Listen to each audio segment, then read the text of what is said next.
Hello friends, welcome to graphics design 360। এই ভিডিওতে আমি আপনাদেরকে দেখাবো কিভাবে রিশেপ, গোস্ট ম্যানিপুলেশন অথবা সিমেট্রিক্যাল নিক জয়েন করতে হয়। এর আগের ভিডিওতে আমি আপনাদেরকে দেখেছি কিভাবে নিক জয়েন করতে হয়। যারা দেখেননি তারা চাইলে দেখে নিতে পারেন।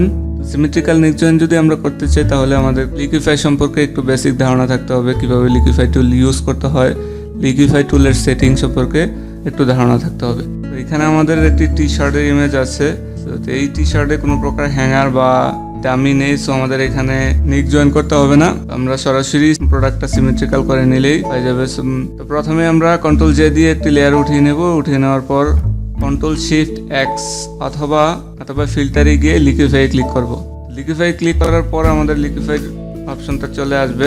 তারপরে আমি র্যাপিং টুল ক্লিক করব। লিকুইফাই থেকে র্যাপিং টুল ক্লিক করে চোখের আনুমানিক অনুযায়ী আমাদের যেই টি শার্টটা আছে এটাকে চোখের আনুমানিক অনুযায়ী আমরা শেপগুলা ঠিক করে নেব এবং রিশেপ করার চেষ্টা করব। প্রথমেই আমরা যতই চোখের আনুমানিক আমরা সিমেট্রিক্যাল করতে চাই না কেন, যদি আমরা সঠিকভাবে মাপ না নেই তাহলে কখনোই এটা পসিবল না। হয়তোবা চোখের আনুমানিক এটা সিমেট্রিক্যাল দেখাবে, কিন্তু এটা আসলেই আমরা যখন মাপ নিব সেক্ষেত্রে কিন্তু সিমেট্রিক্যাল দেখাবে না। সো আমরা প্রথমে চোখের আনুমানিক অনুযায়ী শেপগুলো ঠিক করে নেব। এখন আমাদের শেপগুলো পুরোপুরি ঠিক না, কিছুটা ঠিক হয়েছে। তো প্রথমে আমরা পাত ওয়ান একটি লেয়ার নেব। লেয়ার নিয়ে আমাদের এক পাশ পাত করবো। এখানে আমরা বাম সাইডে পাত করতেছি, তো আপনি চাইলে ডান সাইডেও করতে পারেন। বাম পাশটার করার কারণ হলো বাম পাশটা ডান পাশটার চেয়ে দেখতে সুন্দর।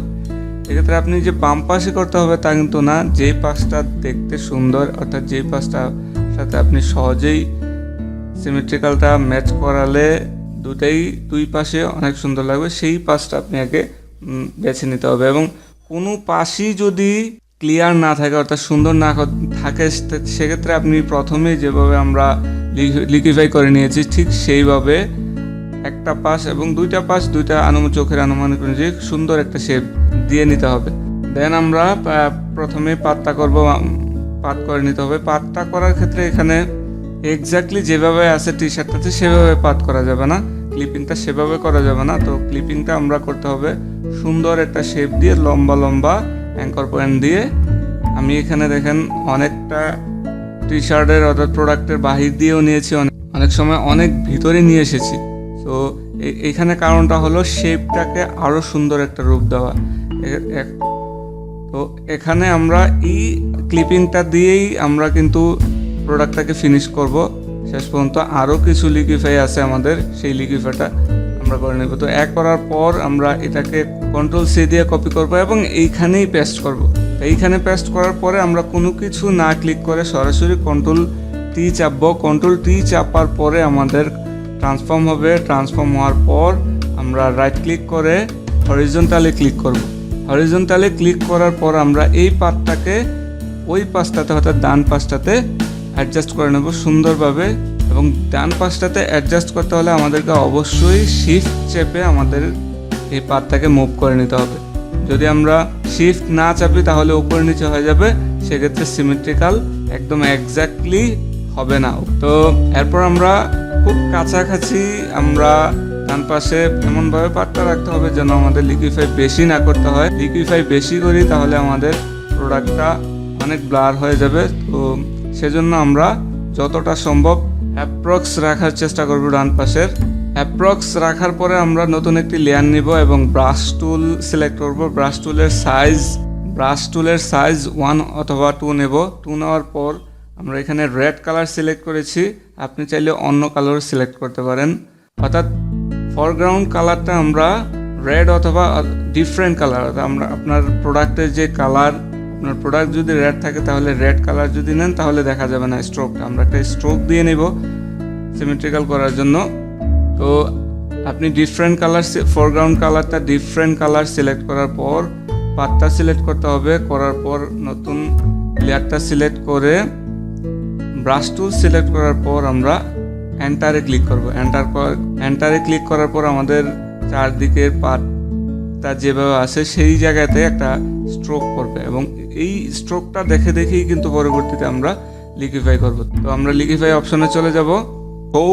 ব্যাকড্রপ এর আগে আমরা অফ করে দিয়েছিলাম, টিক চিহ্নটা অফ করে দিয়েছিলাম, এখন আমরা আবার টিক চিহ্নটা দিয়ে নেব। দেওয়ার পর ইউজ যে অপশনটা আছে সেখানে অল লেয়ারের জায়গায় আমরা স্ট্রোকটা যেই লেয়ারের উপরে দিয়েছি, নতুন লেয়ারটা যেই নামে ছিল ঠিক সেই নামটা আমরা সিলেক্ট করে দেবো। সিলেক্ট করে দেওয়ার পর এখানে অপাসিটি দেবো 50% অপাসিটি দেওয়ার পর আমরা লিকুইফাই শুরু করব এবং ঠিক যেভাবে আমাদের স্ট্রোকটা আছে ঠিক সেভাবে আমরা লিকুইফাই করে অ্যাডজাস্ট করে দেব। তো অ্যাডজাস্ট করার মাধ্যমে আমাদের একদম কাজটা 80%-এর উপরে শেষ হয়ে যাবে।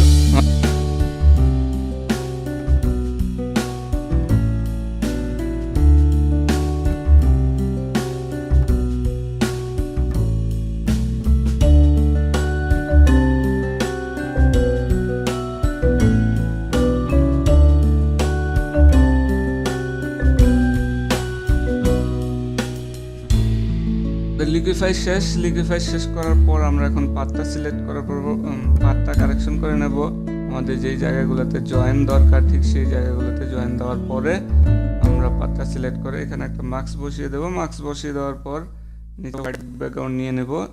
তো এরপর আমরা লেয়ারটা সিলেক্ট করে স্টাম্প টুল নিয়ে যেই জায়গাগুলো আমাদের লিকুইফাই হয়নি সেই জায়গাগুলোতে, অর্থাৎ যেই জায়গাগুলো এখনো হোয়াইট রয়ে গেছে সেই জায়গাগুলো আমরা স্টাম্প টুল দিয়ে রিটাচ করে দেব।